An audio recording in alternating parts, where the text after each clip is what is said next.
buenas tardes, soy Carmen Enit Acevedo y estamos en ¿Qué Palo es Noticia? Por Bonita Radio.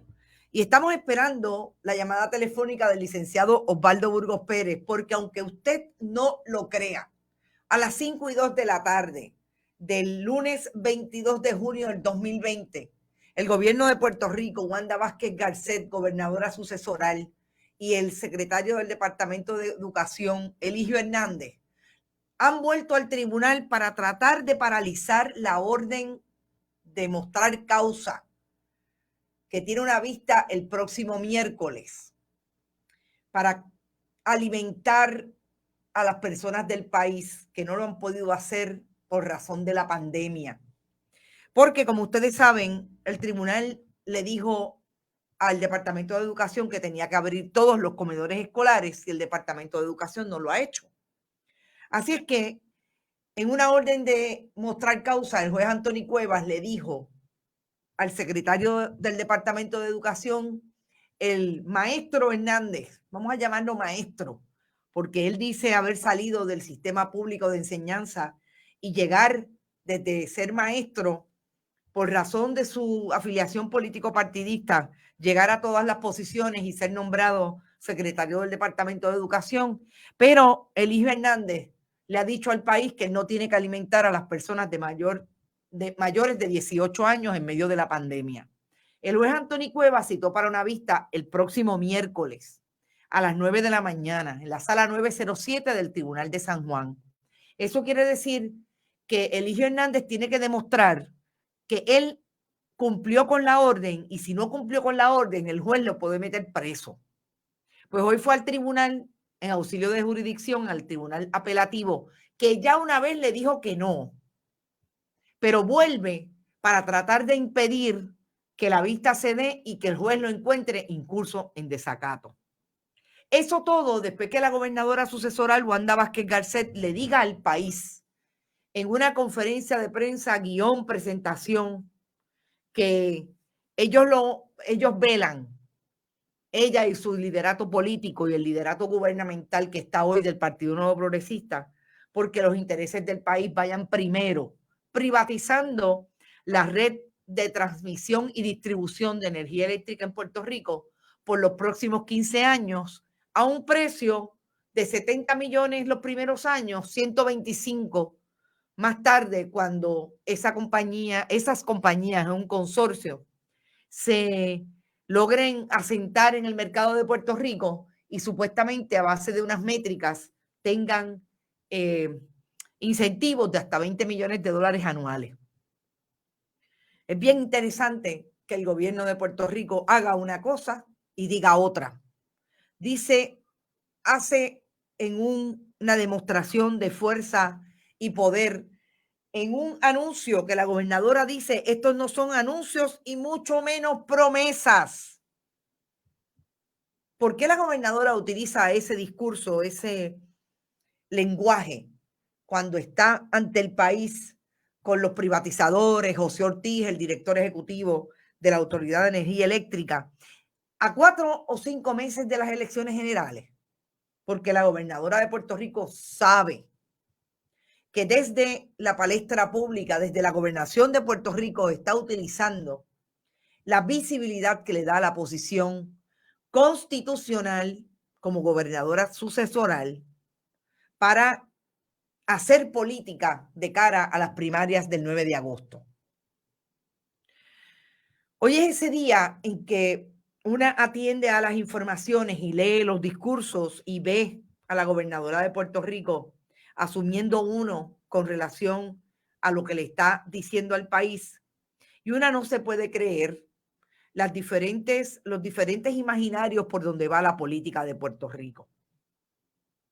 Yo llamé bien temprano a José Figueroa Jaramillo, Ángel Figueroa Jaramillo, perdón, presidente de la Unión de la Autoridad de Energía Eléctrica, porque ustedes saben que el pasado 18 de junio, el líder sindical le dijo a Bonita Radio, aquí en medio de una entrevista, que el día antes, el miércoles, habían llegado los camiones que iba a utilizar el consorcio que ya se había identificado para privatizar la red de energía eléctrica.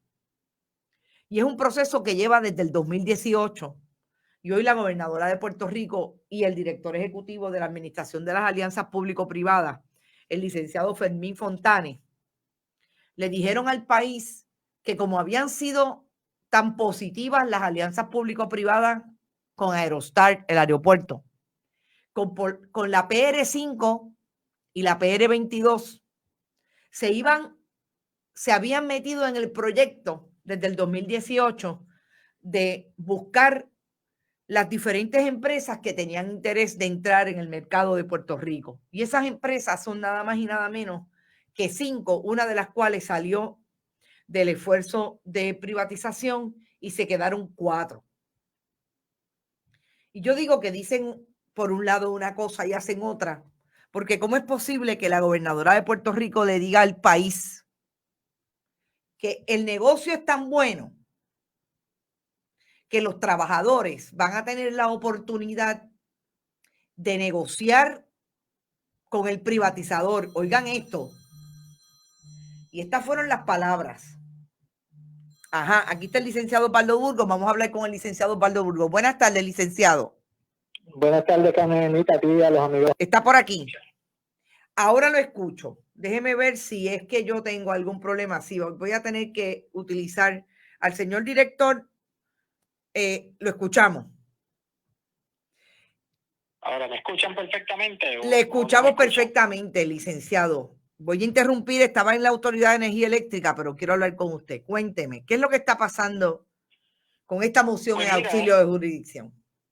Como saben, el miércoles 24 está señalada una vista de desacato contra el Estado Libre Asociado de Puerto Rico, el Departamento de Educación y su secretario, donde tendríamos que probar, ¿verdad?, la parte peticionaria, probar los elementos del desacato con la sentencia dictada el 22 de mayo. Esa sentencia obligaba tanto al Estado Libre Asociado de Puerto Rico, obliga al Estado Libre Asociado de Puerto Rico y al Departamento de Educación a proveer alimentos a toda la población en estado de necesidad dentro del periodo de emergencia en que nos encontramos.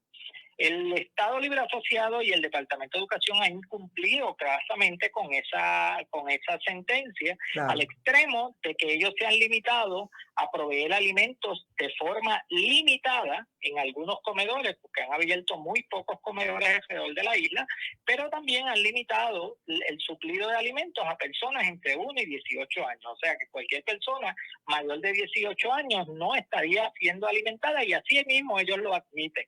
Exacto. Ellos ahora están planteándole al tribunal, como reconocen que eso es así y saben que nosotros tenemos la prueba, porque ya notificamos la prueba que vamos a presentar, que tenemos la prueba para demostrar que no han cumplido.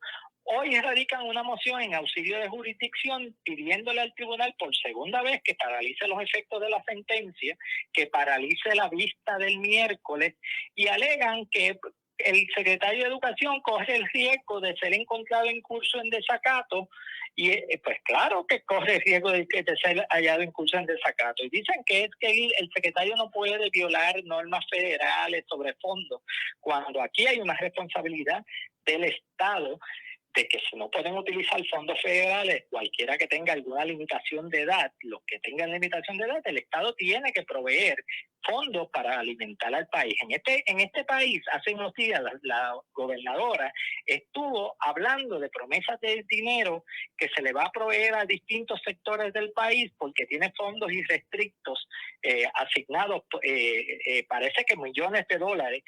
Y entonces nosotros nos preguntamos por qué ese dinero no se está utilizando para alimentar. Si fuera cierto que hay limitaciones reglamentarias, pues que se utilice el dinero que tiene disponible el gobierno irrestricto para que se alimente a las personas que tienen necesidad, particularmente aquellas mayores de 18 años, aun cuando en Puerto Rico existen niños y niñas menores de 18 años que todavía no han recibido un plato de alimentos, porque las comunidades a las cuales se han servido, que se están sirviendo alimentos, no incluye las comunidades donde viven estos niños y estas niñas.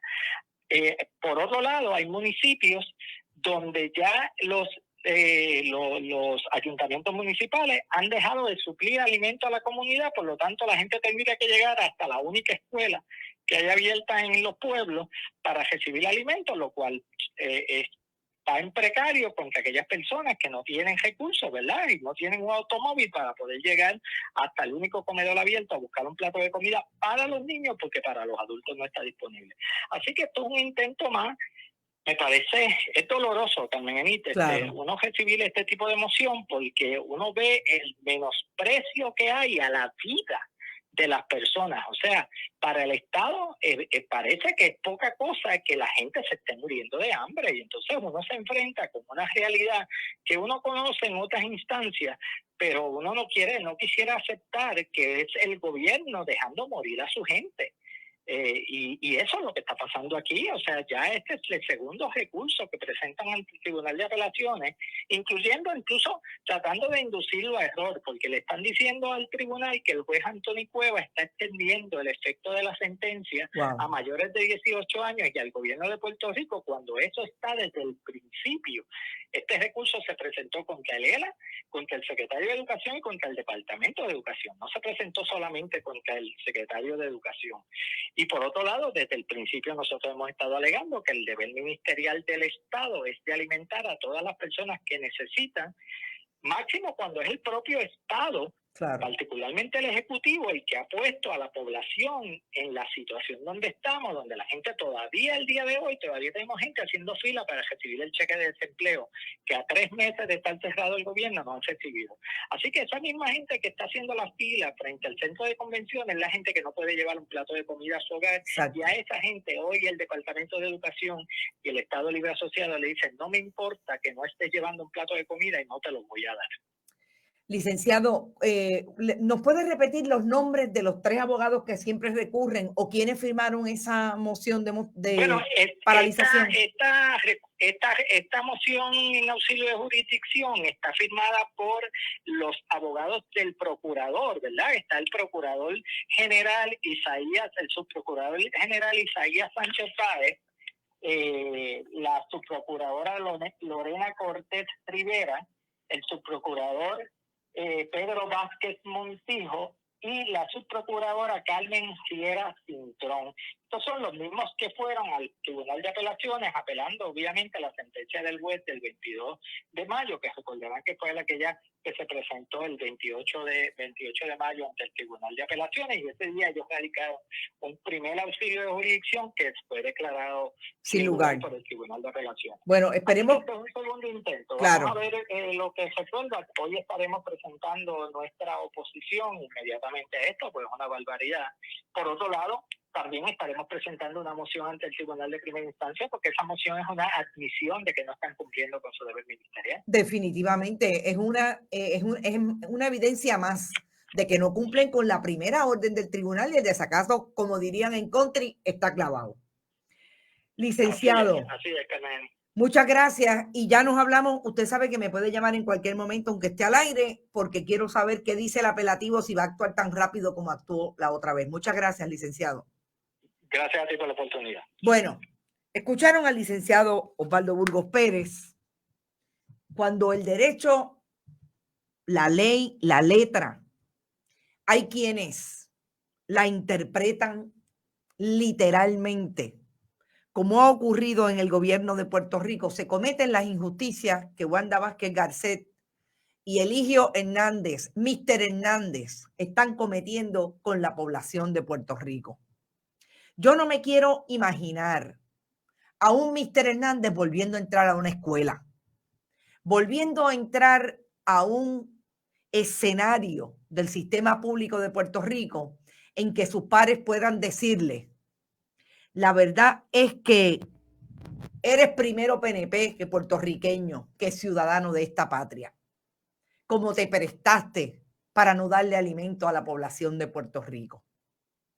Yo creo que esas son las menos palabras que deben perseguir hoy a Eligio Hernández y a Wanda Vázquez Garcet. Estamos hablando de que van al tribunal, ejercitan, sacan todo el sistema en contra de las personas que están pasando hambre en Puerto Rico. Y si Wanda Vázquez Garcet quiere que yo le dé por lo menos 6 casos que conozco personalmente de personas que no han recibido un centavo del desempleo, yo se los puedo dar. si nos contestan sus oficiales de prensa, que cobran todos los meses, si nos contesta Marisol Blasco, su ayudante achichincle que les coge los trajes, si nos contestan en la oficina de comunicaciones y prensa, nosotros les podemos dar la evidencia de las personas que conocemos que no han recibido 5 centavos después que el 15 de marzo se aprobó un proyecto y una orden ejecutiva de cierre. Y desde ese momento el distanciamiento físico ha provocado el desempleo más grande que ha tenido Puerto Rico en su historia. Entre otras razones por la pandemia, pero sobre todo por el pobre, negligente y mediocre manejo que ha tenido el gobierno de Puerto Rico con relación a esta pandemia. Escucharon al licenciado Osvaldo Burgos Pérez, van al tribunal para decirle al Tribunal de Apelaciones que están a punto de encontrar en desacato a Eligio Hernández, que corre el riesgo de tenerse que ir preso Eligio Hernández y no va para la celda del tribunal. Yo le aseguro que de la celda del tribunal va para una institución penal, porque ya el tribunal dijo que usted tenía que mostrar causa de por qué no encontrarlo incurso en desacato.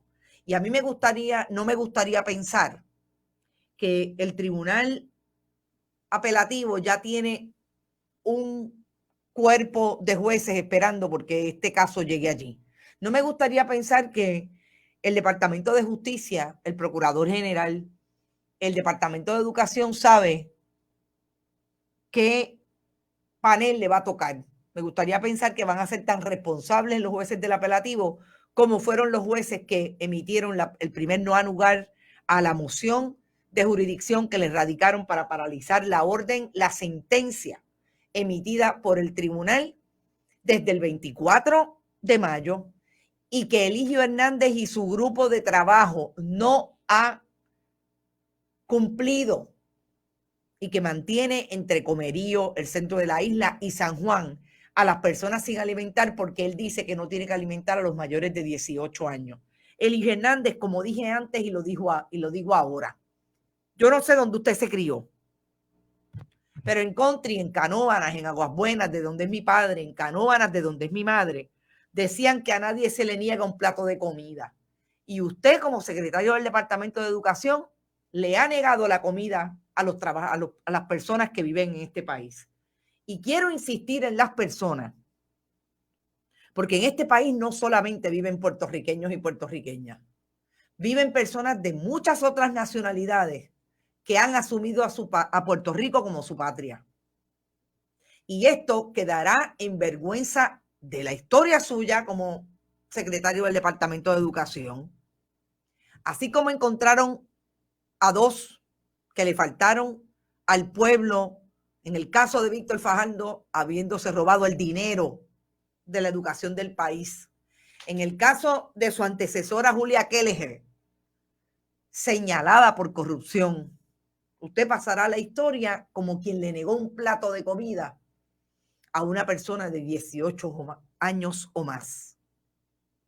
Así se escribe la historia y usted está escribiendo la suya. Margarita López, desde mi perspectiva es extraño que la Unión y su membresía no estén con el pueblo, pues usualmente las uniones apoyan al pueblo. Margarita, la Unión, y tengo que decir que es de mujeres, porque si hay 2 empleados del comedor escolar es mucho. La Unión, que es una asociación, hasta cierto punto es un sindicato, no necesariamente desde la estructura del sindicalismo como se conoce propiamente, es una unión cuyo liderato siempre ha estado apegado al Partido Nuevo Progresista. Y esto a mí no me extraña.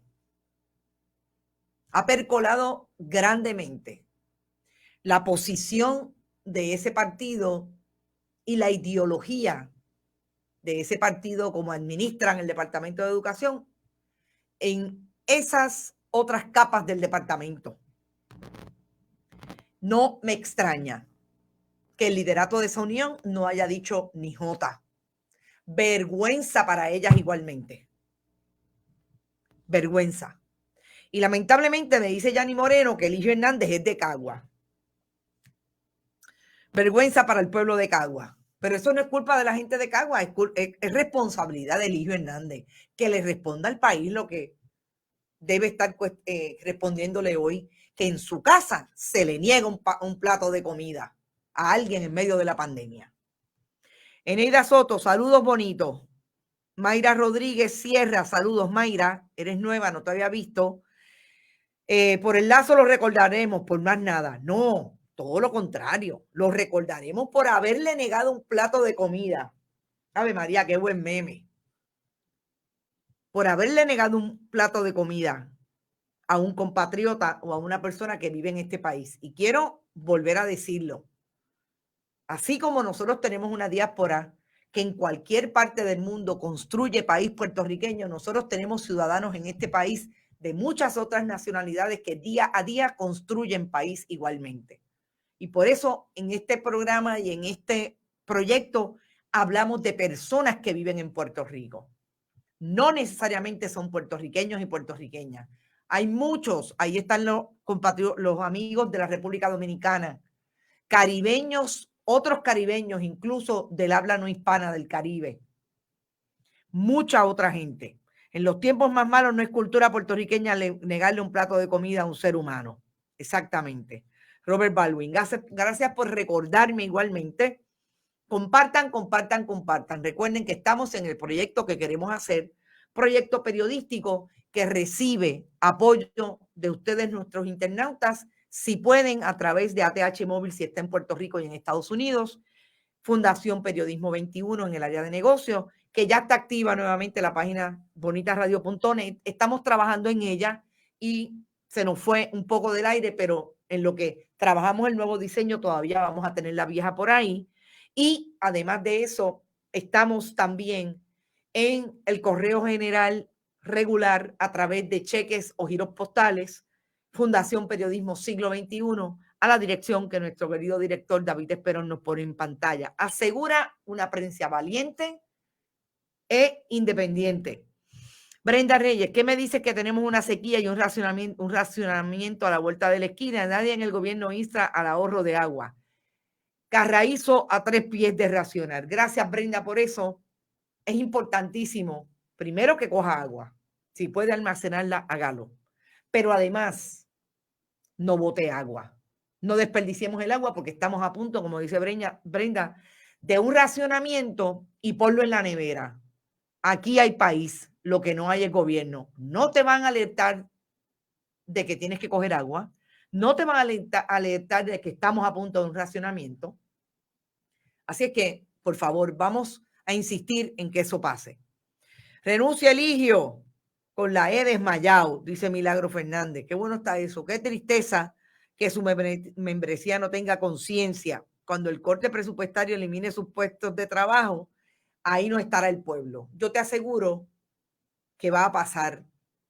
Una de las gran crisis que tiene hoy la Autoridad de Energía Eléctrica y su sindicato es precisamente que perdieron en algún momento el norte de trabajar por el país y pensaron que esa fuente de ingreso le iba a durar para toda la vida. Y ahí están las responsabilidades hoy compartidas. Yo estoy clarísima de la mala administración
buenas tardes, pero ustedes no lo van a creer. Yo hablando de la Autoridad de Energía Eléctrica y ¡boom! El sopetazo.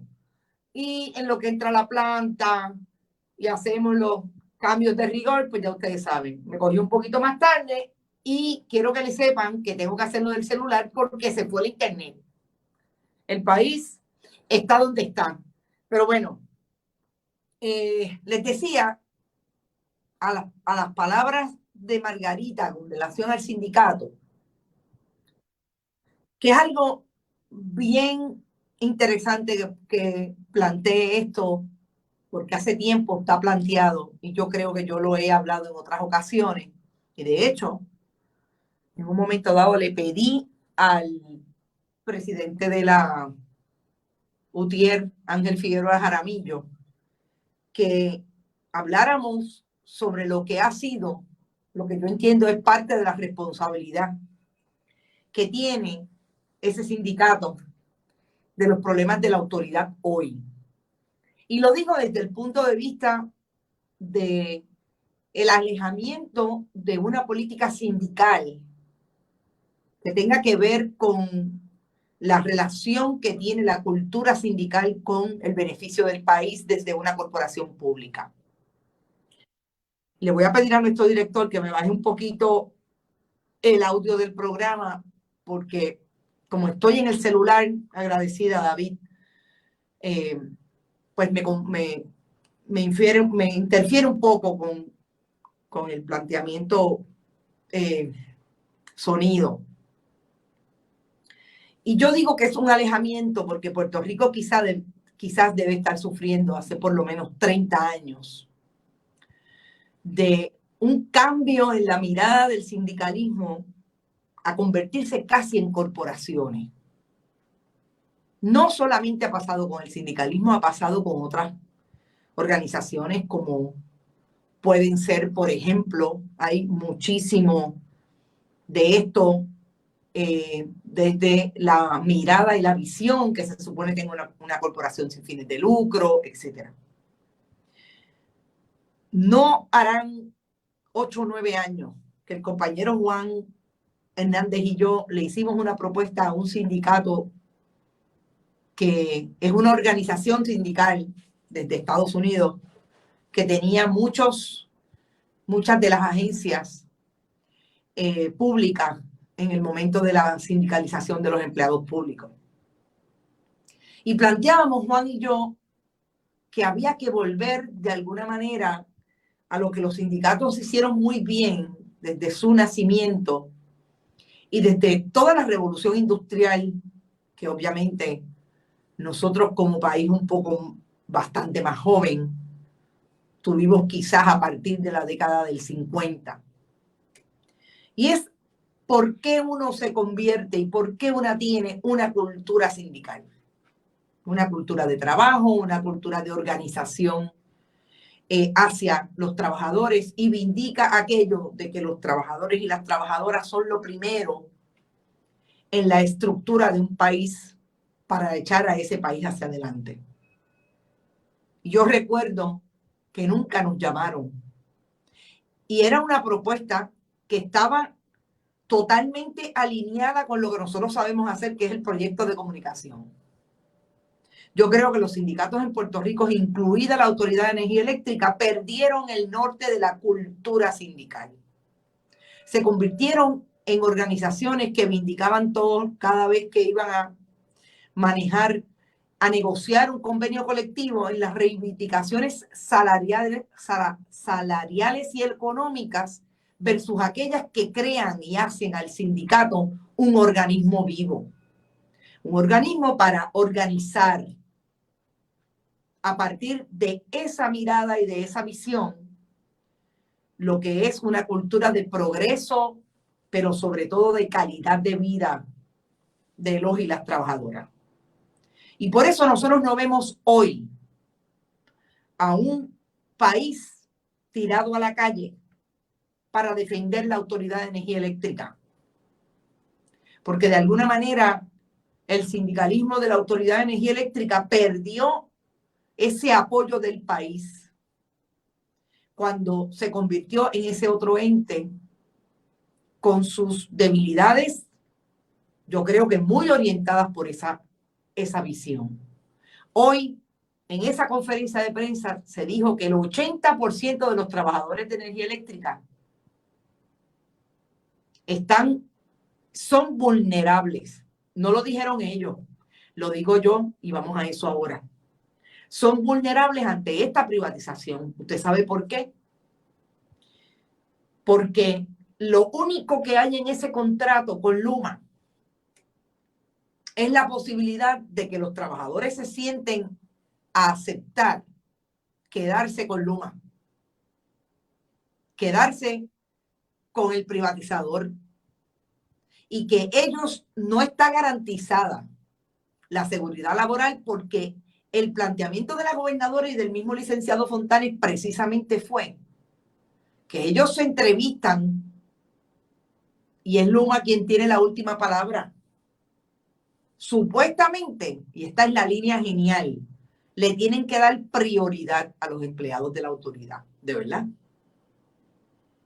Si no hay un documento, si no hay un contrato que obligue a ese privatizador, ustedes pueden estar seguros que no hay seguridad de empleo. Y si hoy la Autoridad de Energía Eléctrica, UTIER, tuviera el apoyo del pueblo, estaríamos todos en la calle velando porque el 80% de su plantilla no pierde el trabajo, pero sobre todo velando porque la privatización no nos encarezca más el servicio de lo que está hoy. Pero ese es un problema que tiene el sindicato. Por eso, Ángel Figueroa Jaramillo dijo aquí, la gente tiene que entender el peligro de la privatización. El problema es que ustedes tenían que explicarle también al país. Es que el problema es que ustedes tuvieron que aceptar en algún momento que ustedes eran pueblo, pero ustedes se convirtieron en esos empleados allá arriba que vindicaban derechos económicos cada vez que iban a negociar un convenio y se olvidaban que ustedes eran los que iban a cortarle la luz a la gente en este país cuando no tenía para pagar. Se olvidaron decirle a la autoridad que el país era primero y que tenían un servicio deficiente. Y no me vengan a decir que lo decían, lo dijeron cada vez que venía un convenio. Tenían que tener un proyecto para que el país se uniera a ustedes, pero ustedes mismos dejaron ese proyecto a un lado y siguieron con las reivindicaciones económicas. Hicieron lo mismo que está haciendo el país. Claro, ustedes son parte de esto. Se olvidaron que tenían que ir a votar cada 4 años por lo mejor y por el mejor, igual que ha hecho el país. No se educaron, no supieron quiénes eran sus líderes, y ahí tenemos el proyecto que tenemos de país. Ninguno. Me llama igualmente la atención que tanto la gobernadora como el licenciado Fontanes llaman, sobre todo el licenciado Fontanes dijo, ahora tenemos un plan, tenemos ahora a alguien que lo va a ejecutar.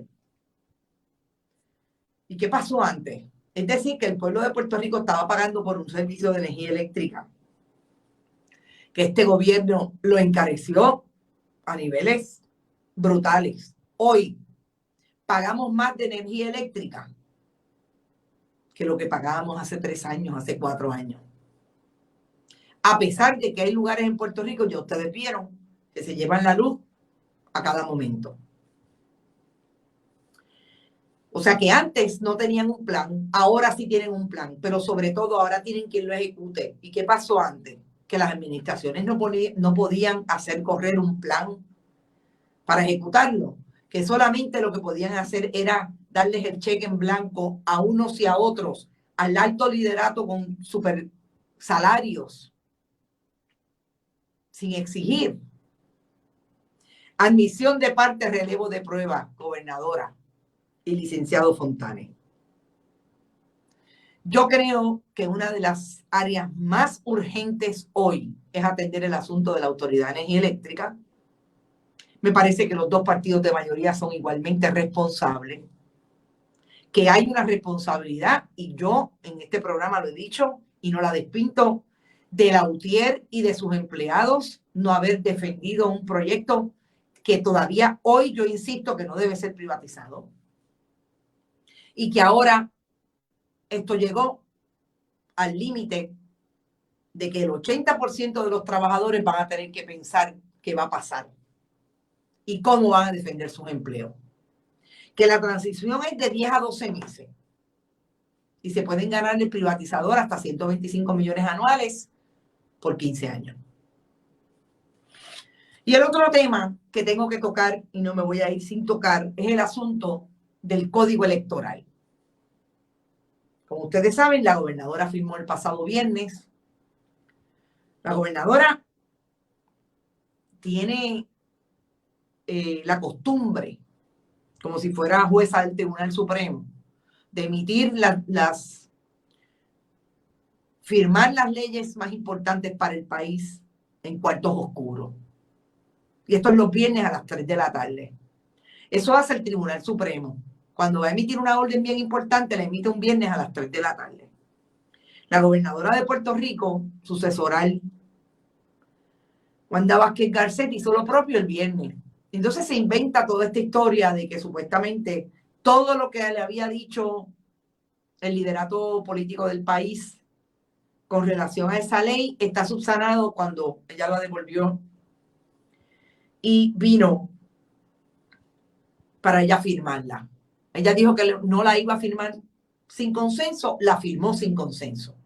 Una vez más, la gobernadora de Puerto Rico se coloca en la posición de que la gente diga que no se le puede creer nada, porque dice una cosa hoy y hace otra mañana. Y todo en el contexto de que ella es una candidata primarista a la gobernación de Puerto Rico por el Partido Nuevo Progresista y quiere llegar a ser gobernadora electa. En este momento hubo una conferencia de prensa esta mañana en que no participó, por lo menos no vi al presidente del Partido Independentista Puertorriqueño, Juan Dalmau. Sí participó Alexandra Lúgaro del Partido Victoria Ciudadana y participó Eduardo Batia y Charlie Delgado del Partido Popular como candidatos a la primaria por la gobernación, y el ex alcalde de San Juan y candidato a gobernador por el PPD, Héctor Luis Acevedo, que es un scholar académico de la ley electoral. Es una persona que se le reconoce como un especialista en derecho electoral. Me llamó la atención que todos, realmente, todos hablaron de lo mismo.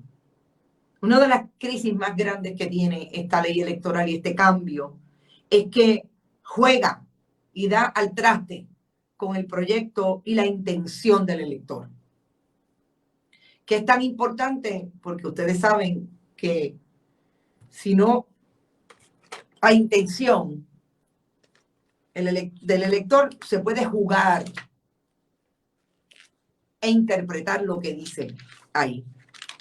Estuvieron claros de que hay todo un análisis por parte de diferentes grupos, colegios de abogados, diferentes grupos no gubernamentales, políticos, obviamente partidistas, atendiendo el asunto de ir y recurrir a los foros judiciales con relación a la constitucionalidad o no constitucionalidad, la violación del principio de la intención del elector contra ese código electoral.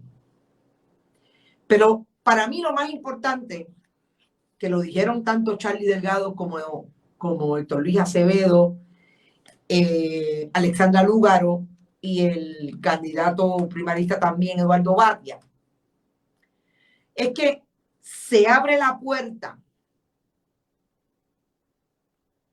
para que haya un descontento generalizado antes, porque ya lo hay, y después de las elecciones. Y en ese sentido, ellos llaman a la militancia del país, a la militancia de la sociedad civil. Héctor Luis Acevedo, que como ustedes saben, yo creo que nunca ha tirado una piedra, llama a la militancia civil, a que la gente esté pendiente a lo que va a pasar a nivel de los foros judiciales, si se va a los foros judiciales, y a lo que va a pasar con esa posibilidad de que el país se tire a la calle. Porque en palabras de Eduardo Batia, esta es la ley del absurdo. Y esta es la ley para robarse las elecciones. Yo creo que aquí todo el mundo está claro que lo que quiere el Partido Nuevo Progresista es una ley que está diseñada para robar. Tan es así que usted no tiene que tener tarjeta electoral. Tan es así que usted puede votar.